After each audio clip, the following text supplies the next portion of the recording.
When people think about using social media for marketing, they often think of two different ways to use it. You can either post your normal organic posts to your social profiles, or you can pay for display advertising, say on the sidebar of YouTube. But promoted posts offer a third way that I'm sure many of you are aware of. What you're essentially doing is taking a post that you normally post for free to your social profile, but you're actually paying for it to reach a larger audience. There are a number of platforms that allow you to do this, including Facebook, Twitter, and Instagram, and we're going to take a look at a couple of examples on both Facebook and Twitter. So here we are on my Facebook's business page, and I have this post right here on the right that I posted earlier. And I'd like to promote this post. So what I can do is I can go to the bottom right and I can click on the Boost Post button. Now this takes us to Facebook Ad Center. And it's in here that we can specify all of the details about this boosted post. So first of all, what is our goal with boosting this post? Right now it's set to automatic, which makes it so that Facebook can just decide the most relevant goal for us. But we could click on change and we could select one of these goals. So do we want to get more messages, engagement, leads, more clicks to a website, or maybe even more phone calls? That's obviously specific to your campaign and your situation, but it's there for you to make a selection. So we'll just leave it as automatic for now. When we scroll down a little bit, we can choose what we want the button to look like and say over here. So this is a preview of what our promoted post is going to look like. So this is actually a video. So let's see, do they have one for video? They don't really have one specifically for video, like watch now. That would be nice. But obviously if you're selling products, there's shop now. If you have reservations that you're booking, you can choose book now. So you have some options in there as well. And we'll just go ahead and leave it like that for now. Now, where do we want this button to go? By default, it's set to go to a website. So, they can find out more about your products. So that's okay, but we could also send them to Messenger or a contact form. So do be aware that those options are also available. We don't need to worry about special ad category. So down here is where we can select our audience, which is obviously really important. And Facebook has some really detailed features that allow us to select a very specific audience. So as we change things over here in this audience section, you'll notice that this area over here on the right will also change in terms of our estimated daily results and our estimated link clicks. So right now with what we have, they're estimating that we'll get 32 to 91 daily link clicks. Okay. Now I have this audience set up where it's age 18 to 65 plus. I think these interests are brought in automatically from people who like my page. So I could click on the pencil icon and I could change this. This is actually about a typing tutorial.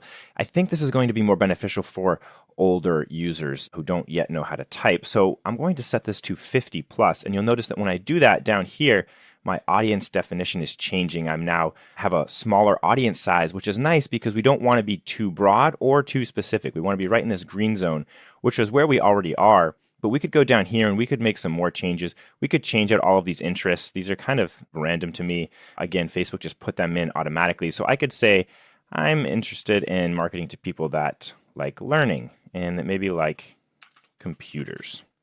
So I could add those in there, and as I add these interests, my reach will change. If we want to do advanced targeting, which gives you just a few more options and allows you to save audiences for the future, you could click to go to Ads Manager, but I think this is good for now, so we'll just click on Save Audience. Notice that we also have some other options here as well. We could choose to market to people who already like our page, or people who are similar to them, or as I mentioned, you can create custom audiences. As we scroll down, we have the option to set our duration. So how many days do we want the campaign or this boosted post to go for? And so you'll notice that this is our total budget. It's not our daily budget. It's our budget for the course of this entire promoted post. Notice that we can go down as low as $1. Although, notice that it says the minimum budget is $1 per day, so we need to do at least $7. So we can just set it to say $8 there. So that would be spending just a little over $1 a day. I am actually kind of leaning more towards like $15. And again, all of this information on the right will change as we update these choices.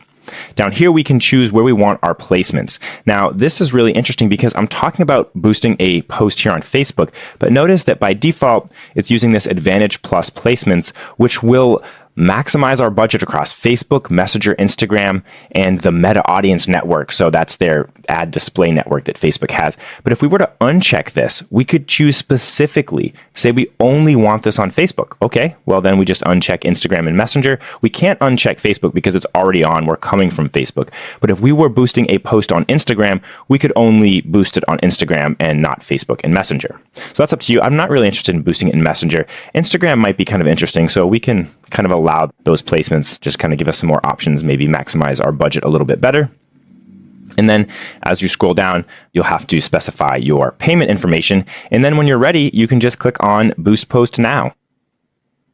So you can see it tells us that the ad is being created. It's in review. It will usually be approved within a few hours. I would say 24 hours maximum. And it tells us our total budget and our payment method. So we could go to Ad Center to review how this boosted post is performing. But let's move on over to Twitter and take a look at what it looks like there.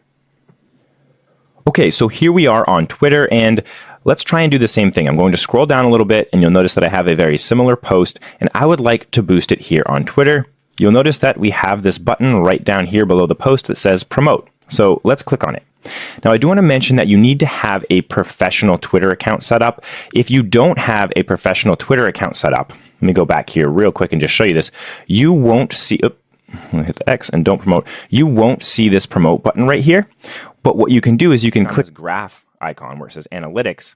And then down here where right now for me it says promote this tweet, for you it will say switch to a professional account. And you just click a few buttons and accept the agreement. Might want to read through it if you want. And then you'll have a professional account where you can then promote your tweet and you'll get this button right here. So if you don't see that, that's why.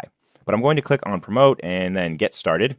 And you'll notice that similar to Facebook, the first question that we get is, what is our goal? Do we want to get more likes and retweets? Do we want to reach a new audience? Or do we just want clicks to our website? That's what I would be going for. So let's go ahead and choose that and click on next. Notice that we have some options for who we want to reach, but it's not nearly as specific as Facebook. So from a marketing perspective, if you're trying to get really granular with your targeting, Facebook is going to be a better option. But we could, again, my age range, I can say like 50 to 55 plus. Genders, either one is fine. So I'll just click on next.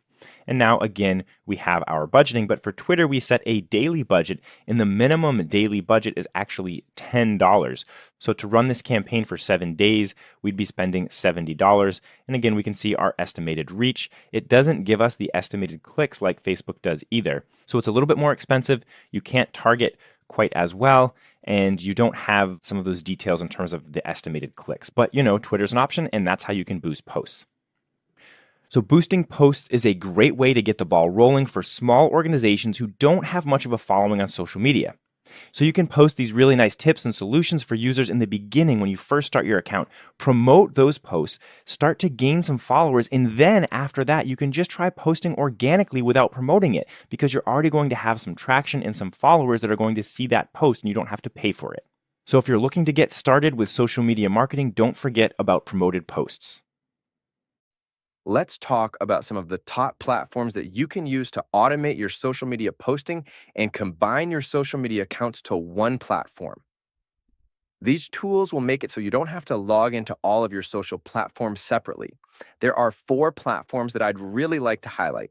And with these 4 platforms, we can find solutions for pretty much any size organization. The first one that I'd like to talk about is one that you've probably heard of before, and it's Hootsuite. This is the social media platform that really started it all and has been around since the early days of social media automation. They've done a really good job of updating, and it is still one of the top tools today. So here I am on the Hootsuite website. Let's take a look at some of the features that they offer, and then we'll take a look at the pricing so that we can compare that to the other platforms that we look at. So I'm just on hootsuite.com/platform. This is where you can get all the details about what they offer with their platform. So obviously they have publishing features where you can automate publishing. That is essentially a must. To be in this video, your tool has to do automatic posting. So I want to be able to create a post today and schedule it for a week from now.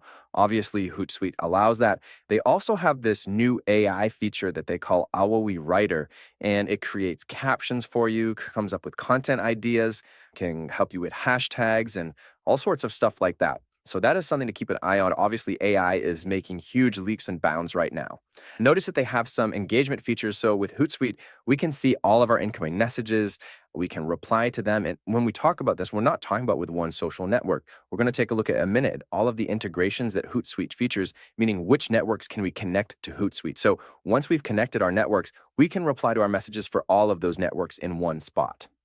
Scrolling down, we have social listening. So this can really give us some great content ideas. What are the type of searches that our users are searching? What are the things that they're looking for on social media? What hashtags are they using? All of that sort of thing. And then obviously we have some advanced analytics here within Hootsuite. And this is very similar to the other platforms we're going to look at. All four of these platforms are awesome. It really comes down to the features that you're looking for and then obviously the pricing. So we can even advertise through Hootsuite on the social platforms